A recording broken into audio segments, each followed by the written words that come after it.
오늘 일개부에 눈이 올 예정이라고 하더라고요. 근데 꽃도 피었는데 눈이 오고, 날씨든 사람이든 주책맞은 사람이 참 힘든데, 그러나 이런 날 교회 꼭 오기 싫은 날 이렇게 성리하고 오신 분들에게 우리 서로 축복하도록 합시다. 주책맞은 사람은 주님이 책임지십니다. 시작. 할렐루야. 예, 이제 고난 주간이 시작됩니다. 고난 주간, 누군가의 고난을 이해하는 것은 사실은 불가능합니다. 그러나 우리가 이 고난 주간의 시작을 통해서 주님의 고난에 동참하고자 때로 금식을 하기도 하고, 지난 금요일 저녁이겠죠? 이번 고난 주간에 자기가 좋아하는 거 한 가지 한번 안 해보시기 바랍니다라고 부탁을 드린 것 같습니다. 그래서 아무튼 그 고난을, 자해는 아니고 고난을 스스로 짊으로 인해서 예수님의 고난을 이해하려고 우리가 가지는 절기가 이 고난 주간입니다. 오늘은 종료주일이죠. 그래서 이 고난을 이해한다는 것은 참 힘든데, 되묻고 싶은 것은 우리는 신앙생활을 하면서 예수님의 고난 주간을 통해서 많이 묵상하고 많이 설교 듣고 우리가 나누었지만, 과연 나는 주님의 고난을, 그 의미를 이해할 수 있는가 하는 부분이 부딪히는 부분입니다.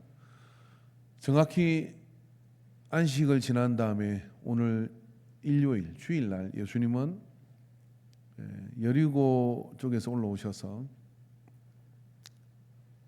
감람산을 넘으셔서 중턱에 걸쳤을 때 나귀를 타고 그곳에서부터 예루살렘 성을 바라보게 됩니다. 한눈에 예루살렘 성이 이렇게 들어오죠.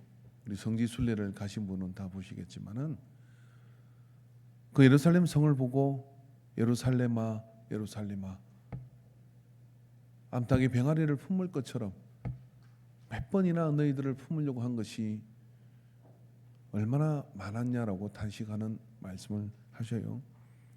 그리고 예루살렘 성으로 들어갈 때 예수님이 오셨다는 그런 예루살렘 성의 소식이 삽시간에 온 예루살렘을 들끓게 만듭니다.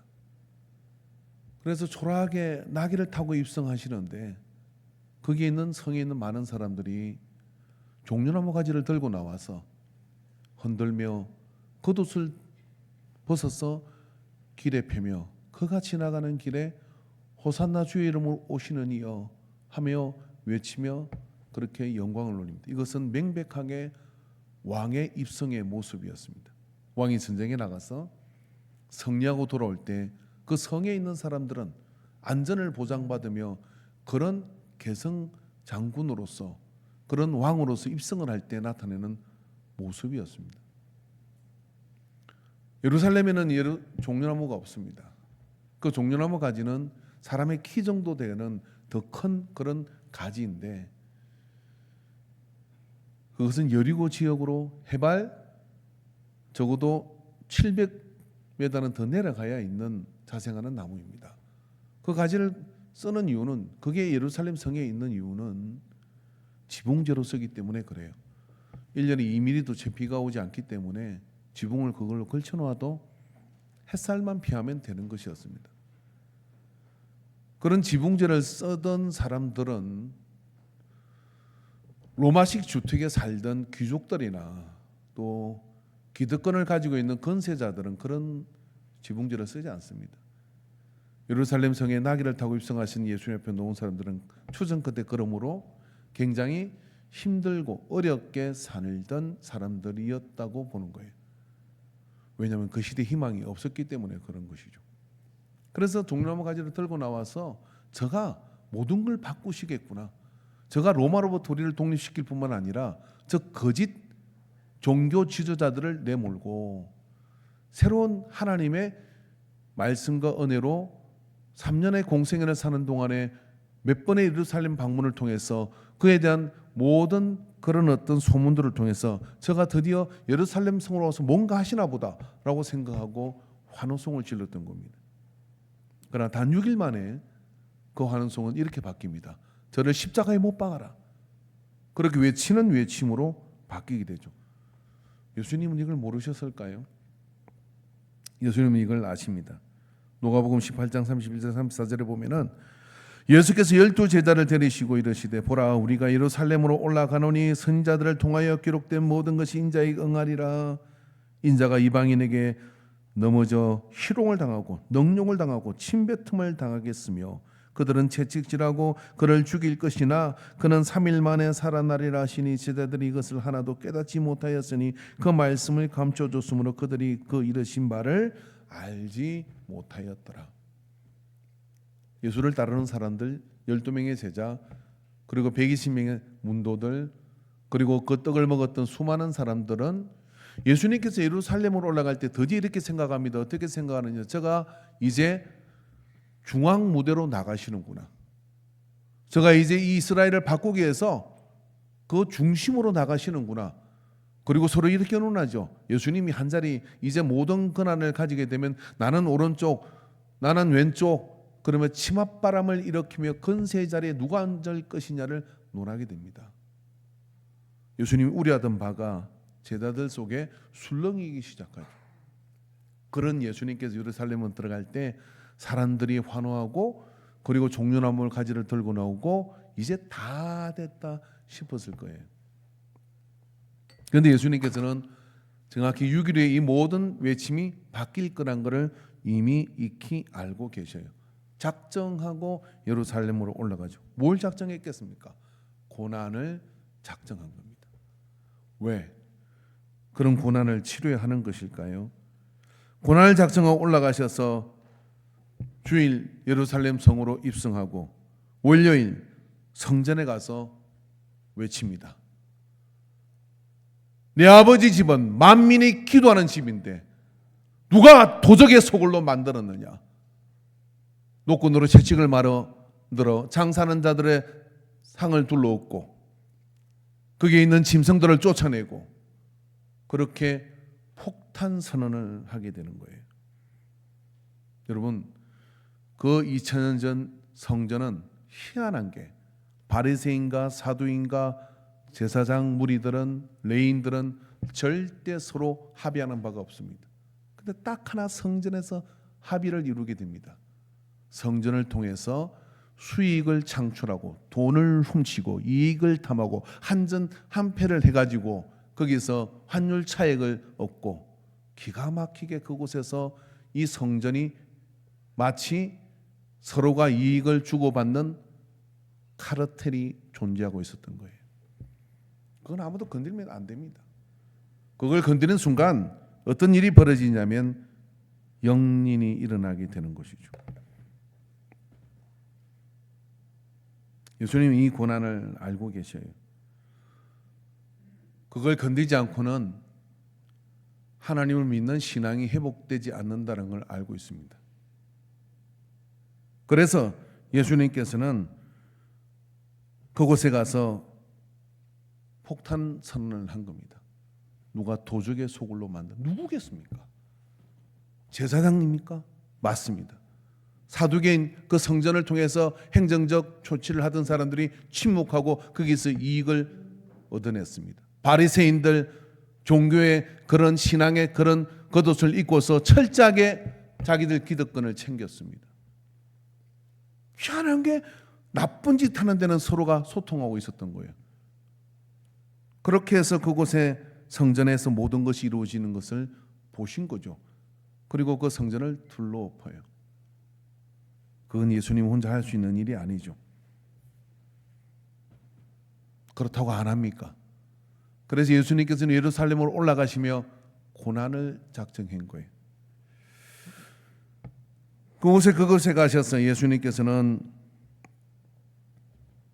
요한복음 2장 13절에 20절에 보면 유대인의 유월절이 가까운지라 예수께서 예루살렘에 올라가셨더니 성전 안에서 소와 양과 비둘기 파는 자들과 사람들과 돈 바꾸는 사람들이 앉아 있는 것을 보시고 노끈으로 채찍을 만드사 양이나 소를 다 성전에서 내어 쫓으시고 돈 바꾸는 사람들을 돈을 쏟으시며 상을 엎으시고 비둘기 파는 사람들에게 이르되 이것을 여기서 가지고 가라. 내 아버지의 집으로 장사하는 집을 만들지 말라 하시니 제자들이 성경 말씀에 주의 전을 삼아는 열심히 나를 삼키리라 한 것을 기억하더라. 이에 유대인들이 대답하여 예수께 말하기를 내가 이런 일을 행하니 무슨 표적을 우리에게 보이겠느냐? 네가 선지자냐? 선지자면 표적을 보이라. 그런 말을 들을게 라고 이야기하는데 예수님께서 이렇게 대답하십니다. 이러시되 너희가 이 성전을 헐라 내가 사흘 동안에 일으키리라. 유대인들이 이르되 이 성전은 46년 동안에서 지어졌거늘 내가 3일 동안에 일으키겠느냐 하더라. 헤롯이 유대인이란 이가 유대를 장악하고 46년 동안이나 성전을 길게 시간을 끄며 짓습니다. 유대인들은 끊임없이 묻습니다. 언제 완공이 되느냐? 아직 멀었다고. 헤롯이 지은 성전은 솔로몬이 지은 성전보다 훨씬 큽니다. 그런데 이 성전이 다 지어질 때 하나님은 그곳에 임재하지 않으셨어요. 예루살렘 성전 자체가 헤롯의 성전 자체가 지극히 정치적이기 때문에 그런 겁니다. 지극히 통치를 위한 수단이기 때문에 그런 겁니다. 그렇게 되어진 이 성전이 하나님의 신앙을 개성할 수 있겠습니까?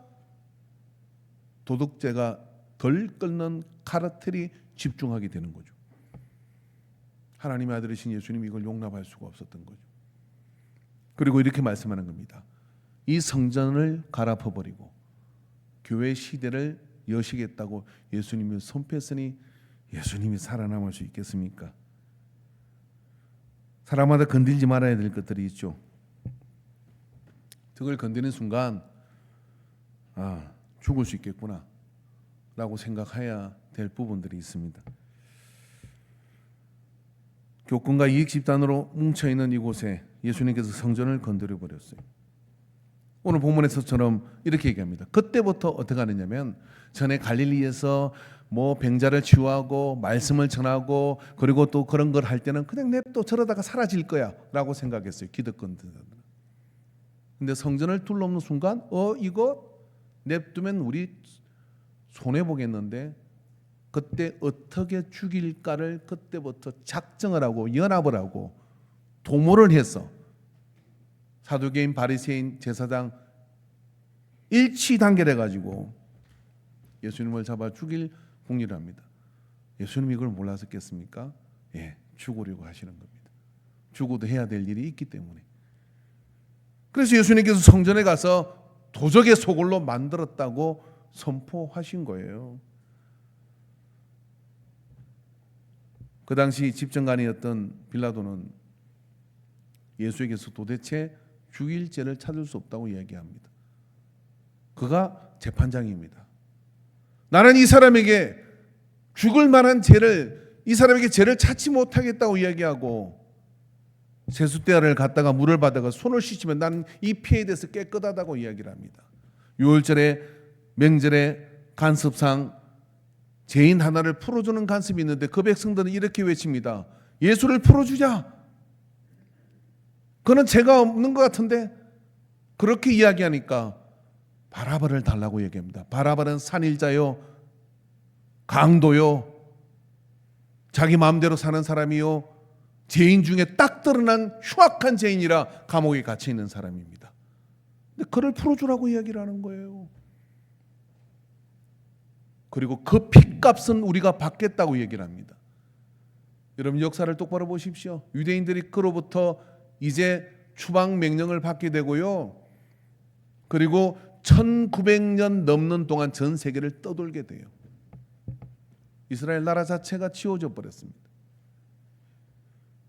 이스라엘이 없어질 수 있을까? 없어지지 않겠죠. 그러나 1900년이 넘는 2차 대전이 끝날 때까지 이스라엘은 시온으로 돌아가지 못합니다. 그 핏값을 받겠다고 얘기해요. 메시아 예수를 포기하고 그가 성전을 건드렸다는 죄로 그가 변화를 일으키겠다는 이유로 그를 거부하고 강도를 선택했습니다. 그 결과는 처참한 시대적 긴 여정을 가지고 말았어요.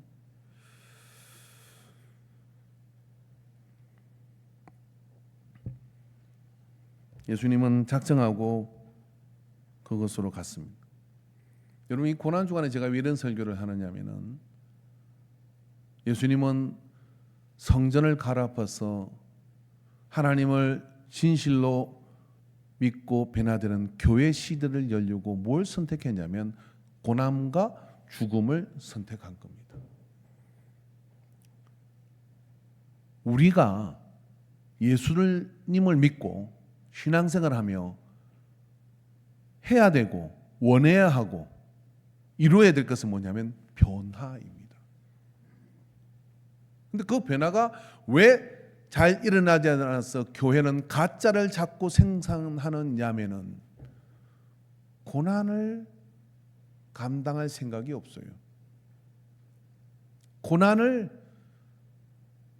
맞닥뜨리고 그걸 통과해서 그 건너편 언덕에 올라가 하나님의 행상을 회복하고 교회의 본질을 회복하고 신앙의 본질을 회복하는 교회를 넘어 세상을 복음으로 바꾸겠다는 것에 떡하니 버티고 있는 고난, 그 앞에 전부 다 타협하고 꼬리를 내리고 숨어버리는 거예요.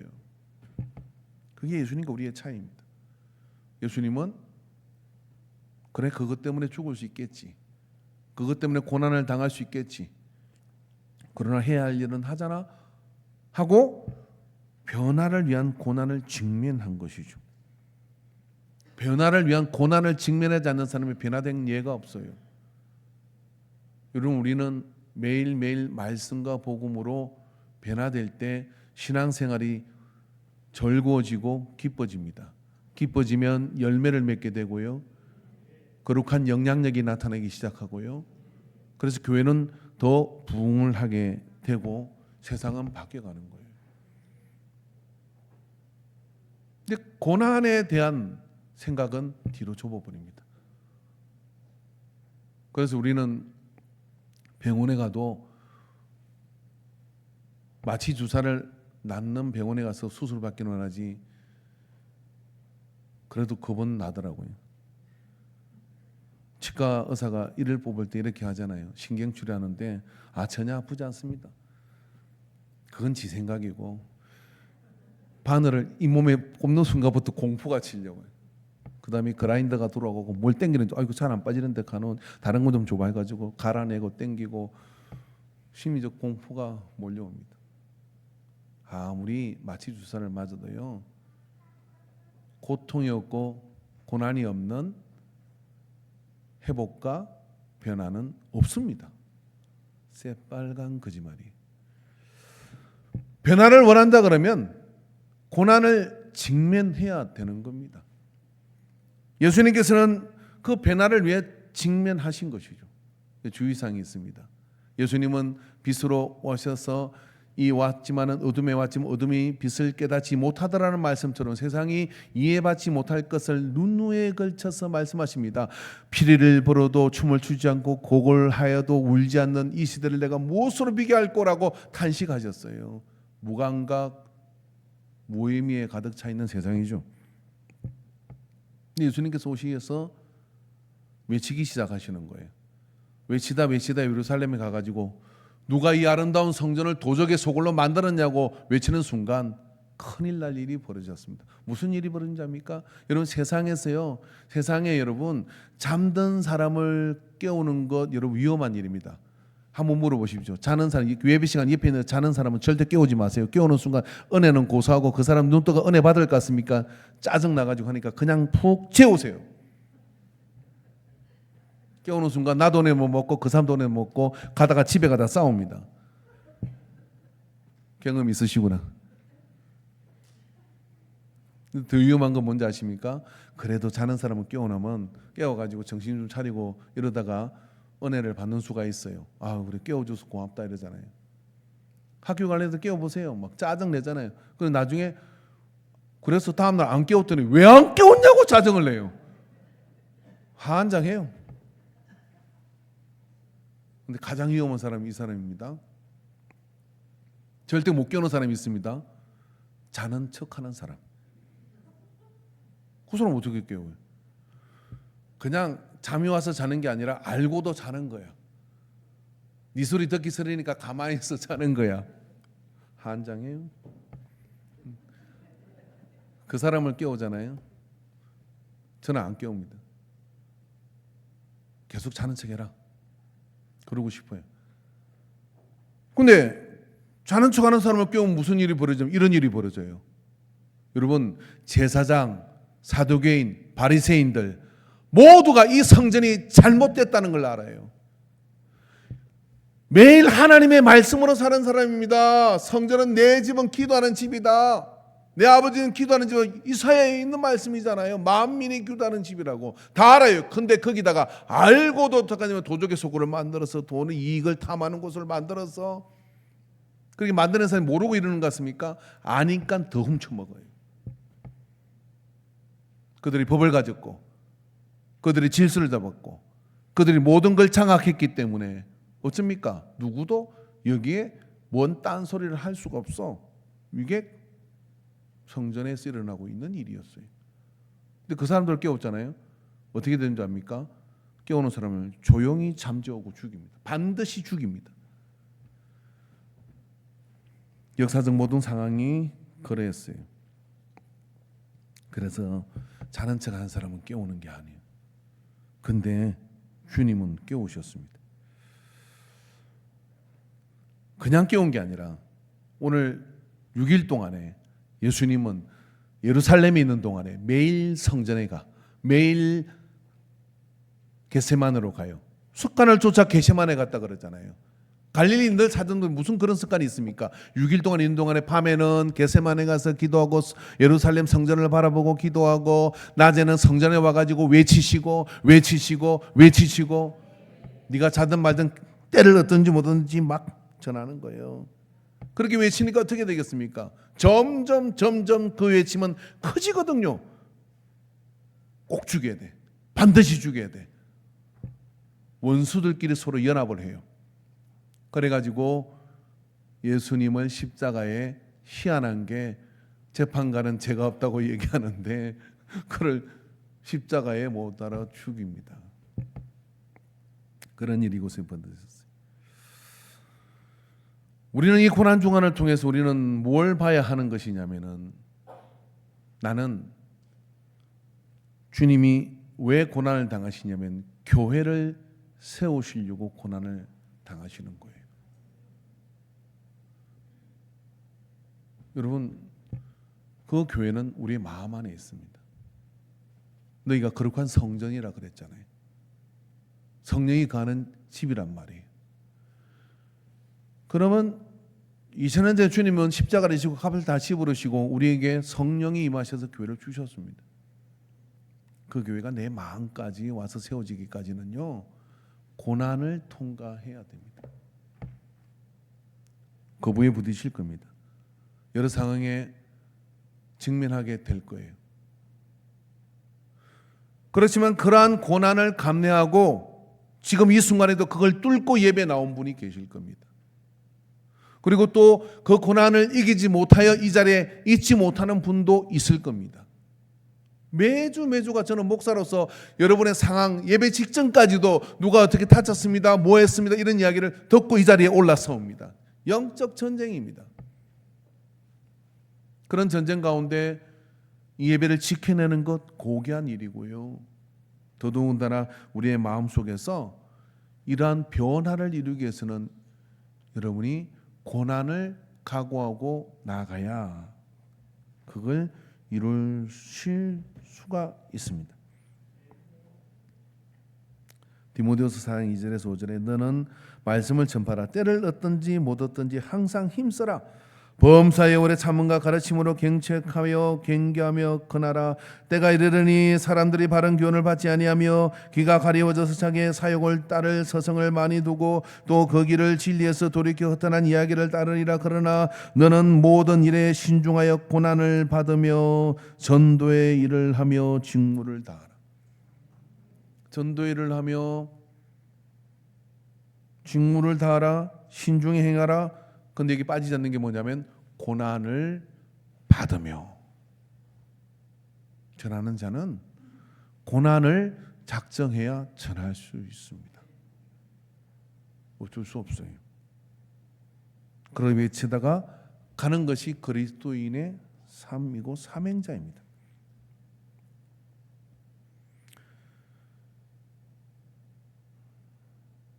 시편 119편 71절에서 72절에 고난을 당한 것이 내게 유익이라, 이 말씀 성경에서 뺐으면 좋겠어요. 고난 당하면 오자면 말하지 마세요. 이로 말미암아 내가 주의 율례를 배우게 되었나니 주의 입의 법이 내게는 천천금원보다 좋으니라. 물어봅시다. 말씀에 이것도 하지 마라 저것도 하지 마라, 이건 해라, 예배는 생명처럼 드리라, 막 이런 말씀을 주셔. 근데 이게 여러분 천천금원보다 진짜 좋습니까? 안 듣는 게 약이다 이런 생각이 들잖아요. 그래서 예배 시간에 졸잖아요. 그리고 뭐라고 하면 못 들었습니다 이렇게 얘기하잖아요. 요즘 젊은 아이들은 이런데요. 선생님이 뭐라고 시키면 선생님이 정확하게 말씀해 주지 않았잖아요. 선생님이 요건 요렇게 하라고 똥인지 된장인지 찍어주지 않았잖아요. 이런다니까요. 다 자기가 피해갈 구멍만 찾습니다. 애들하고 씨름해본 분은 다 알 겁니다. 어쩌면 그때는 그렇게 갑자기 IQ가 좋아지가 똑똑해지는지 모르겠어요. 피해갈 구멍을 찾는 데는 기가 막히거든요. 성도도 똑같습니다. 꼭 성경에 그렇게 돼 있지는 않잖아요. 그러잖아요. 근데 그게 무슨 천천금원보다 좋아요? 좋은 이유는 딱 하나입니다. 고난을 엄청스럽게 당하면서 그 속에서 예수님의 말씀, 하나님의 말씀이 참이구나 하고 그 말씀을 따라 살았더니 안전했구나, 그 말씀을 따라 살았더니 이렇게 좋은 일이 있구나를 한 번이라도 경험한 사람, 스스로 고난의 길로 들어갑니다.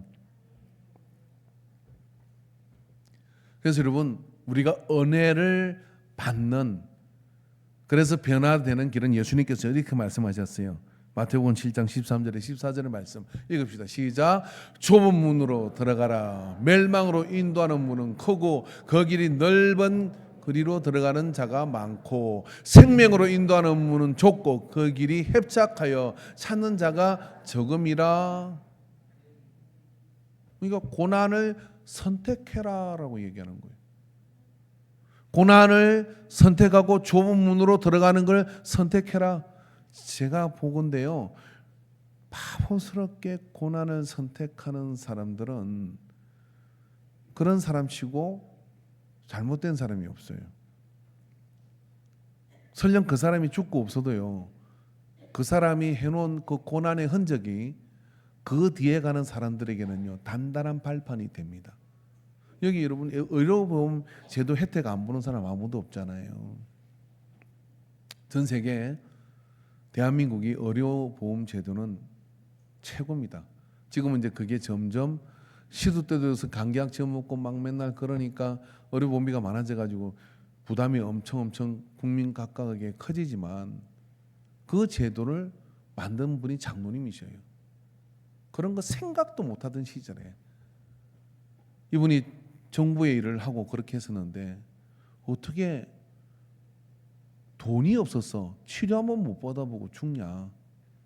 그리고 이걸 만들기 위해서 지금 같으면 안 될 거예요. 아마 이런 의견 저런 의견 해가지고 절대 그런 거 못 할 거예요. 근데 그때 국가가 막 세워지고 이럴 때니까 박정희 대통령 때 아닙니까? 그걸요 온 천지를 쫓아다니면서요 그걸 합의를 끌어내고 제도를 만들고 해가지고 만들었어. 그분은 가로로 죽습니다. 그걸 결과를 듣고 죽어요.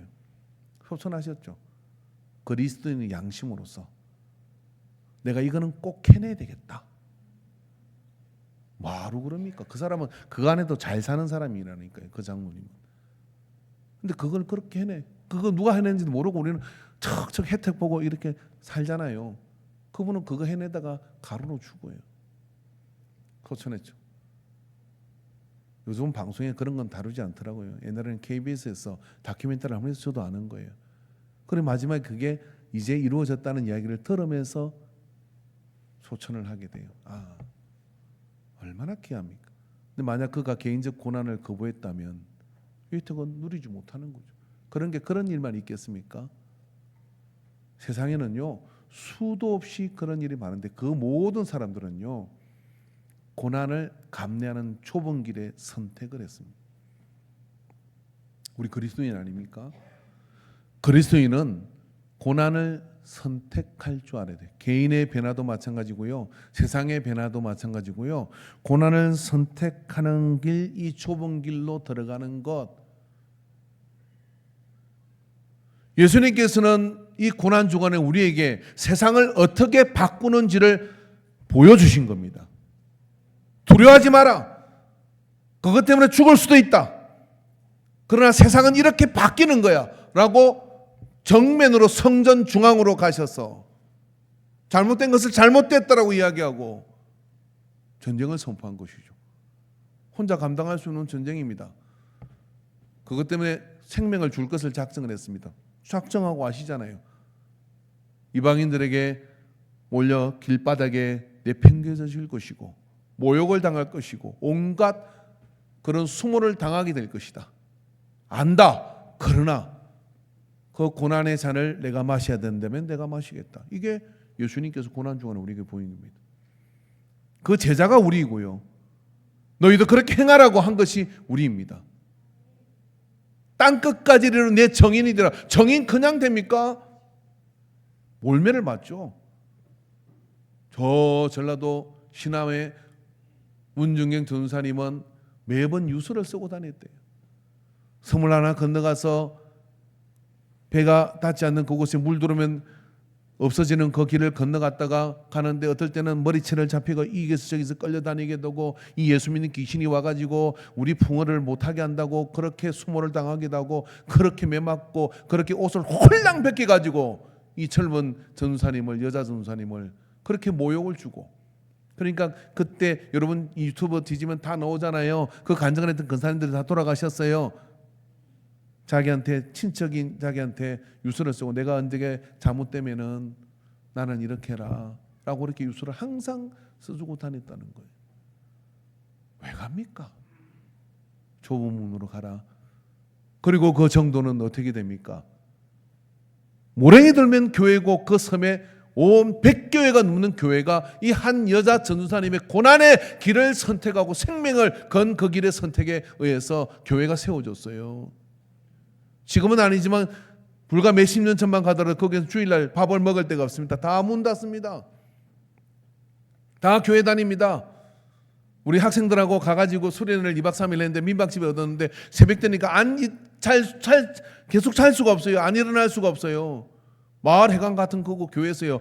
차인배를 올립니다. 띵 올려드리고 그다음에 창문을 다 열어놓고 찬송을 부르기 시작해요. 그리고 문 밖에 내다보니까 온 마을 사람들이 다 새벽 기도 가요. 우리도 일어나가 다 갔습니다. 민박집에 샀는데 동네가 그냥 그걸로 시비 거는 데가 없어요. 당연히 예수 믿는데요. 그리고 1년에 한 번 그분의 추도 예배를 온 교회가 드립니다. 다 흰옷을 입고 순교당한 그 자리에 그리고 그 무덤을 쓴 그 자리로 가가지고 온 교인이 그걸 기념합니다. 뭘요? 그가 이 교회를 세우기 위해서 이 교회들을 세우기 위해서 고난을 당한 것을 기억하고 순교자의 정신을 개성하자. 이런 교회를 어떻게 이깁니까? 여러분 배나는 그냥 지워지지 않고요. 교회의 성장도 그냥 주어지지 않습니다. 우리의 꿈이 뭡니까? 우리가 가지고 있는 게 뭐죠? 여러분 교회는 그리스도의 몸이요. 그리스도는 만물을 이 세상을 다 충만케 하는 충만이라는 거예요. 그러면 성경적 가치를 보면 뭐냐면 교회의 부흥이 세상의 부흥입니다. 교회가 왕성하게 일어날 때 세상이 바로 가게 돼 있어요. 그래서 저는 어느 곳에 가니까요 지나는데 교회는 이 시대의 유일한 희망입니다. 교회 배백에다 딱 써붙여놨더라고요. 저기 모여서 그냥 신앙생활하고 종교생활하고 교회 그냥 몸집 키우는 거 아니야? NO! 교회는 이 시대에 부인할 수 없는 유일한 희망이다. 우리 한국 그리스도인들의 참 희한한 게 뭐냐면요. 정말 팩트만 확인해도 한국 근대사를 뒤져보면 교회 빼고는 이야기가 되지 않습니다. 제가 의료보험 제도 하나 이야기했지 않습니까? 우리의 사회 기반을 이루는 그 체제 속에는요, 교회가 거기에 심어놓은 어마어마한 것들이 있는 거예요. 근데 우리가 몰라요, 그거를. 그 자부심이 부족해요. 그러니까 늘 숨어서 깨갱하고 있는 겁니다.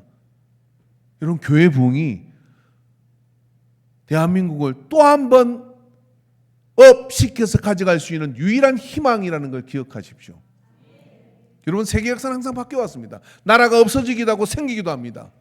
어떤 주의가 일어나기도 하고 그런 주의가 또 사라지기도 합니다. 그런데 2000년 동안 변함없는 것 한 가지가 있습니다. 교회는 항상 시대의 희망이었어요.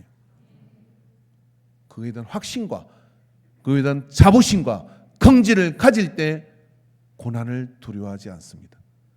이번 근본 고난 주간을 통해서 우리는 고난의 영성이 회복되기를 원합니다.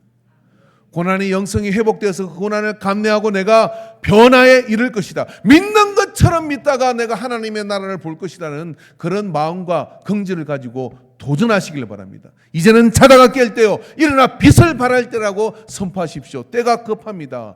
이 계절에 이 날에 눈이 온다는 게 말이 됩니까? 올해는 또 얼마나 더워서 많은 일들이 일어나겠습니까? 돌풍이 오히려 차가 날아가는 건 저 미국이나 있는 일인 줄 알았지 중국에서 일어날 거라고 누가 알았겠습니까? 세계말적인 시대 종말적인 현상들이 일어나고 있는데 계속 잔다고요? 자다가 깰 때가 된 것입니다. 고난을 감내하고 우리는 하나님의 나라를 향하여 나가는 위대한 여정을 시작해야 되고 선택해야 됩니다. 그렇게 해서 주님의 몸된 교회를 세우고 고난을 감내하려는 영성을 가지고 일어선 사람들이 10명, 12명, 20명, 저 같은 교회를 봤는데요, 평택 대강교회 배창돈 목사님이 밀양에서 개척을 했다가 거기서 평택으로 무슨 마음이든지 올라왔는데 그때 세 가정이 따라왔대요. 그 중에 한 분이 부대찌개 집을 내게 돼서 했는데 항만성교교에 전도사로 있을 때 그게 신방 끝나고 대신방 끝나고 밥 먹으러 갔더니 교회에서 오셨나 봐요 그러더라고요. 예, 그래서 교회에서 왔습니다. 이게 항만 교회에서 왔습니다. 성교에서 왔습니다. 그러니까 자기는 평택에는 대강교회를 다닌다 그래요. 그러면서 짧게 저하고 이야기하는데 이러더라고요. 우리 목사님이요 3년 전인가 몇 년 전에 거리로 올라왔는데 그때 짐 싸들고 같이 따라온 세 가정이 있었는데 그 중에 한 가정이 접니다 라고 얘기해요. 그 집 사장이었어요. 그리고 이렇게 말을 하는 거예요. 몇 명 정도 모입니까? 그러니까 300명 모인다 그래요. 근데 우리 교회는요 300명이요 3,000명하고 똑같습니다. 왜요? 그랬더니 새벽에 목사님이 재직기를 항상 새벽에 한대. 그럼 오늘 재직기 화요일날 새벽에 재직기 합니다. 그러면 100% 참석한대. 한번 우리 교회 한번 해봅시다. 네, 새벽에 재직기 하겠습니다.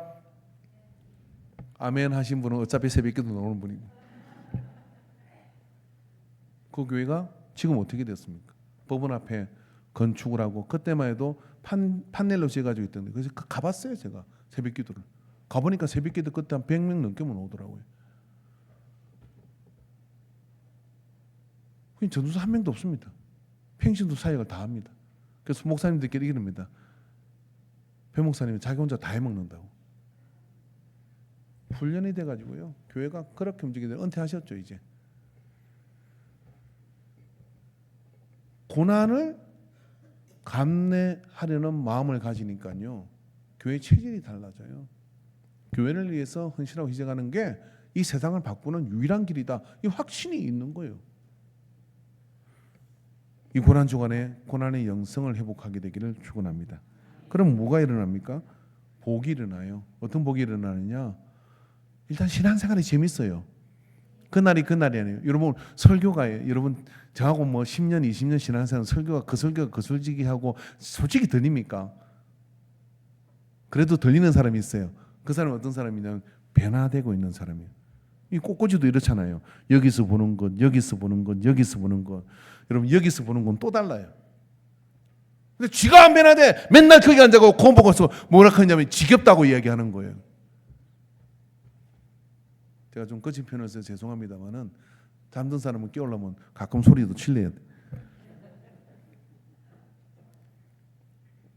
내가 변화되면 다 달라 보여요. 왜 그런 딸 있잖아요. 여러분 속 썩이는 딸이 있으면 반드시 결혼을 빨리 시켜서 애를 3명을 낳아가지고 그 중에 하나는 또 지 같은 딸을 낳게 기도하시기 바랍니다. 그는 어느 날 눈물 펑펑 쏟으며 전화 옵니다. 엄마, 내가 잘못했어. 그걸 이제 알아? 왜 알아? 지가 고난을 당해보니까 아는 거요. 사람은 똑같아요. 그리고 그 고난을 통해서 성장을 하죠. 그래서 나이 들수록 엄마하고 더 많은 시간을 보내고 싶고 같이 여행을 하고 싶고 이런 생각이 드는 거예요. 근데 엄마가 기다려주지 않죠. 아유, 힘들어서 못 다니겠다. 그러다 어느 날 우리 곁에서 떠나죠. 비애입니다. 그러니까 좀 철이 들면 어떨까요? 좁은 길을 선택해서 들어가는 사람은 시간을 당길 수 있습니다. 귀한 것이 뭔지를 기억하고 변화를 위한 고난의 선택을 기꺼이 작정하십시오. 할렐루야. 기도하겠습니다.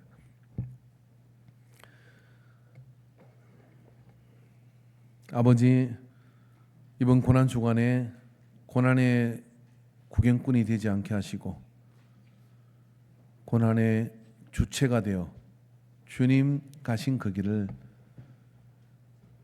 교회를 세우고 내 안에 무너진 성전을 세우고 이 땅에 하나님의 교회를 세워가는 일에 기꺼이 고난을 감당하는 좁은 길을 가게 하소서. 예수님의 이름으로 기도합니다. 아멘. 자, 이제는 임마누엘 되신 우리 주 예수 그리스도의 구속의 은혜와 우리를 사랑하셔서 우리와 함께 하시는 하나님 아버지의 무한한 사랑하심과 성령 하나님의 아시고 아셔서 우리를 인도하시는 감화 감동 교통 역사하심이 오늘 이 예배를 통하여 고난의 열매와 기쁨을 믿음으로 바라보고 기꺼이 변화를 위한 고난을 작정하고 감당하기로 작정하는 모든 예배자들의 머리 위에 삶과 인생의 여정 위에 이제로부터 영원토록 함께 있을지어다. 아멘.